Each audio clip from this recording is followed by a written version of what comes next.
Hi guys, this is JJ from Radio Tech Channel, and I'm happy to be back with a new video.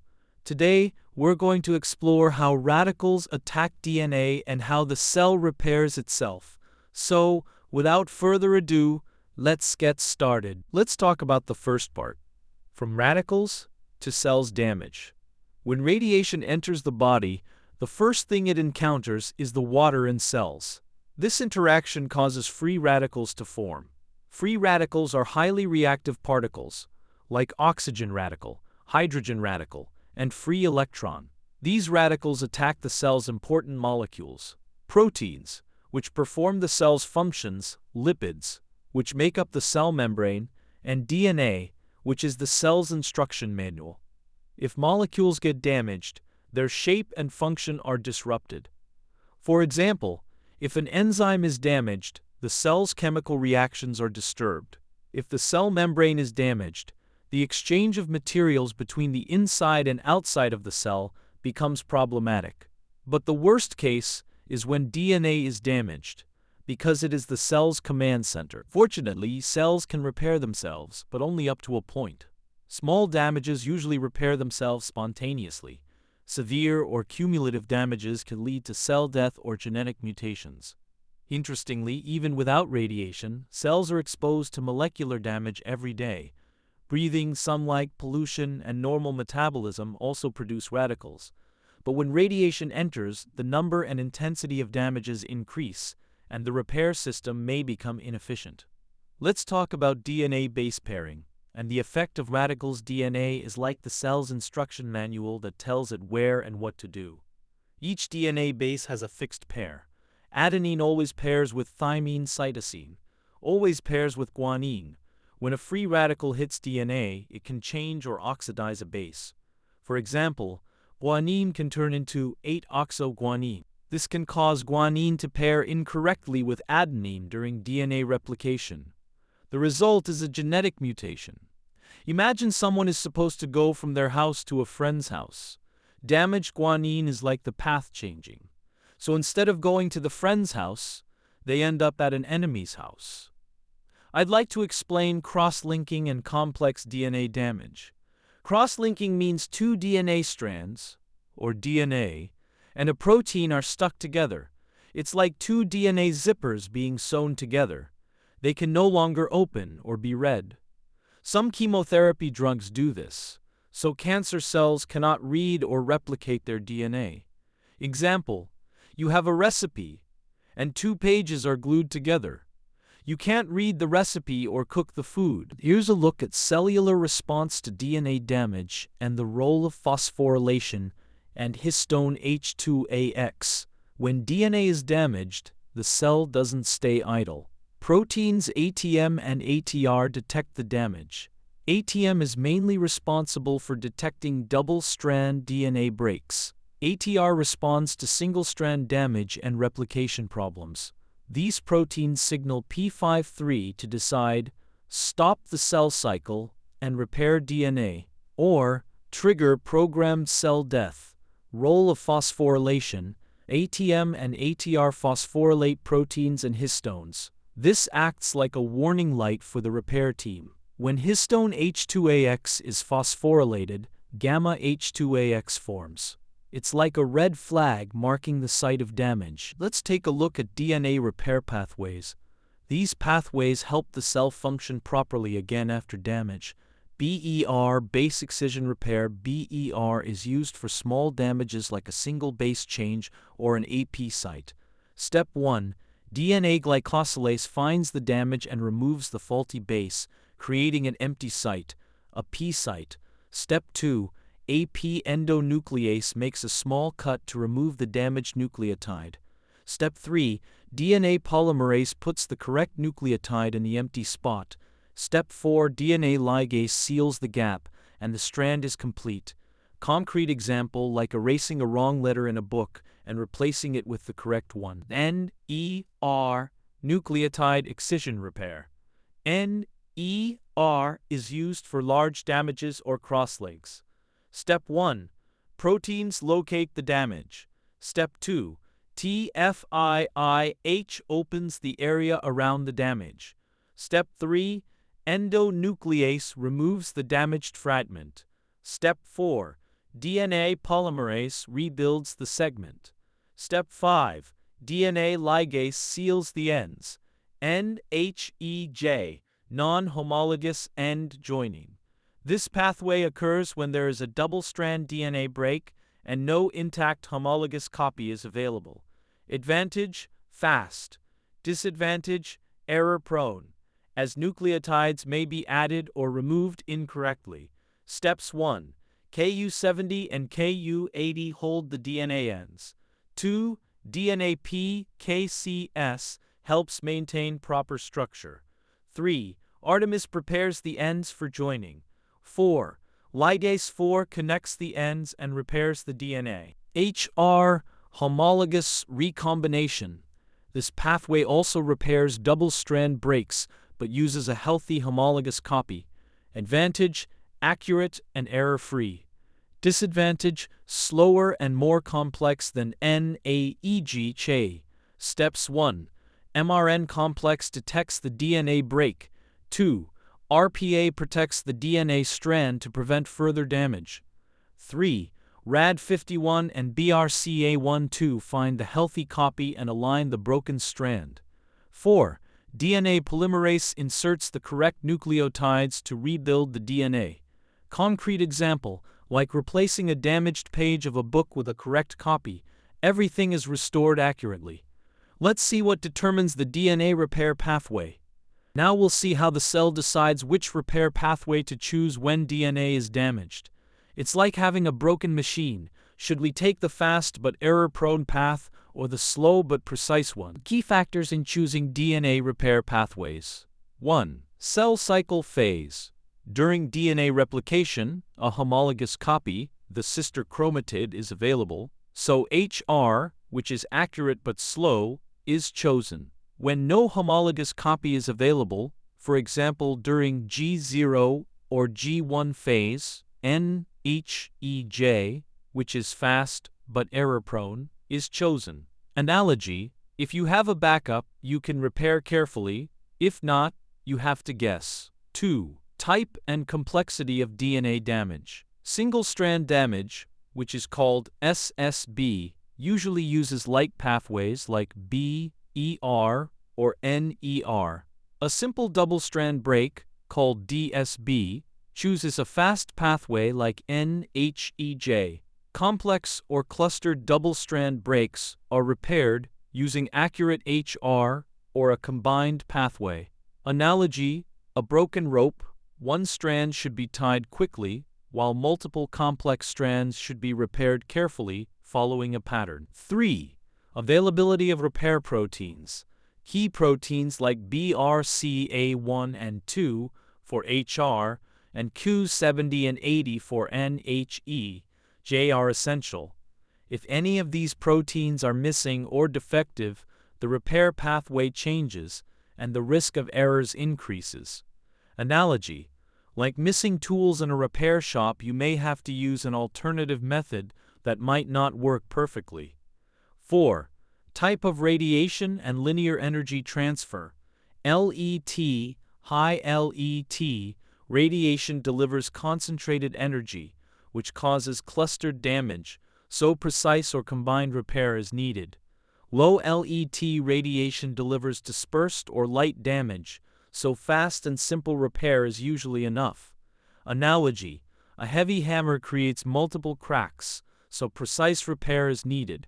A light hammer makes a small hole, which can be fixed quickly. Summary: the choice of DNA repair pathway depends on cell cycle phase, damage type, and complexity. Availability of repair proteins. Type of radiation. Choosing the right pathway is like selecting the proper tool for repairing a sensitive machine. Choosing the wrong pathway may lead to mutation or cell death, while choosing the right pathway allows the cell to survive. Consequences of incomplete DNA repair. Now we will see what happens when DNA repair is not complete or correct. It is like a factory with a broken quality control system. The product may be defective, or the whole process may stop. Here are some important consequences. 1. Silent mutations. DNA changes, but the protein's function remains unaffected. Analogy, like printing a wrong letter in a recipe that does not ruin the dish. 2. Missense or nonsense. Mutations. Missense mutation. One nucleotide changes, which alters one amino acid in the protein, making the protein faulty. Nonsense mutation. A codon becomes a stop codon, so the protein is shortened or inactive. Analogy, like adding a spoon of sugar instead of salt. The food outcome is ruined. 3. Chromosomal rearrangements. Chromosomes can undergo deletion, translocation, or duplication. These changes may cause genomic instability and cancer. Analogy, like shuffling a few pages of a recipe book. The cooking result is messed up. 4. Apoptosis. When damage is too severe and repair is impossible, the p53 protein is activated and the cell removes itself from the cycle. Analogy, the broken factory machine is sent to the scrapyard to prevent further damage. 5. Cellular senescence. The cell no longer divides but remains alive and can affect surrounding tissue. Analogy, a worker who no longer does any work but still occupies space in the factory. 6. Clinical consequences. Reduced blood production if bone marrow cells are damaged. Tissue fibrosis, increased risk of future cancers. Analogy, when the factory is broken or unstable, the final product is poor quality and the consumer's health is at risk. Summary. Incomplete DNA repair can range from small, silent changes to serious mutations, chromosomal rearrangements, and even cell death. Clinical outcomes depend on the cell type and extent of damage, but they can be very serious. Now we'll see how the type of radiation and the energy delivered to DNA affect the severity and pattern of damage. 1. What is LET? LET stands for linear energy transfer. It is the amount of energy that radiation transfers to DNA along its path. The higher the LET, the more concentrated the energy is at a single point. This results in more severe and clustered damage. Analogy. Imagine you want to make a hole in a wall. A light hammer, which represents low LET radiation, makes small and scattered holes. A heavy and focused hammer, which represents high LET radiation, delivers a lot of energy to a small point, creating several cracks and breaks close together. Clustered damage means a group of damages, such as double-strand breaks, single-strand breaks, and base modifications, occurring close to each other. These usually happen when high LET radiation, like alpha particles or heavy ions, hits DNA. Analogy, it is like having multiple lines, stains, and holes on a single page of a recipe book. Repairing or reading that page becomes very difficult. 3. Medical and engineering applications. Radiotherapy, high LET radiation, such as protons or carbon ions, is sometimes used to deliver precise and lethal damage to cancer cells, especially resistant tumors. Workplace safety. Understanding LET helps in designing proper shielding to protect personnel from radiation exposure. Summary. High LET delivers concentrated energy, which results in clustered damage. This makes DNA repair more difficult and increases the risk of mutation or cell death. Understanding LET is important for predicting radiation effects, designing precise radiotherapy, and ensuring personnel safety. Tools for detecting DNA damage. Now we will see how researchers figure out whether a cell's DNA is damaged and what type of damage has occurred. Each method highlights a different aspect of the damage. 1. Gamma H2AX foci assay. When a double-strand break occurs, histone H2AX becomes phosphorylated and forms gamma H2AX. These phosphorylated foci can be visualized using fluorescent dyes. Analogy, like red flags on a factory map showing where a machine is broken and the repair team should go. Use fast and sensitive detection of double-strand DNA breaks. 2. Comet assay. Cells are embedded in gel and an electric current is applied. Broken DNA forms a tail resembling a comet. The length and intensity of the tail indicate how many DNA strands are damaged, either single-strand breaks or double-strand breaks. Analogy: like broken threads of a ball illuminated to see which strands are damaged. 3. Micronucleus, karyotyping, and FISH. These methods examine chromosomal changes and rearrangements. Micronucleus shows chromosomes that remain separate.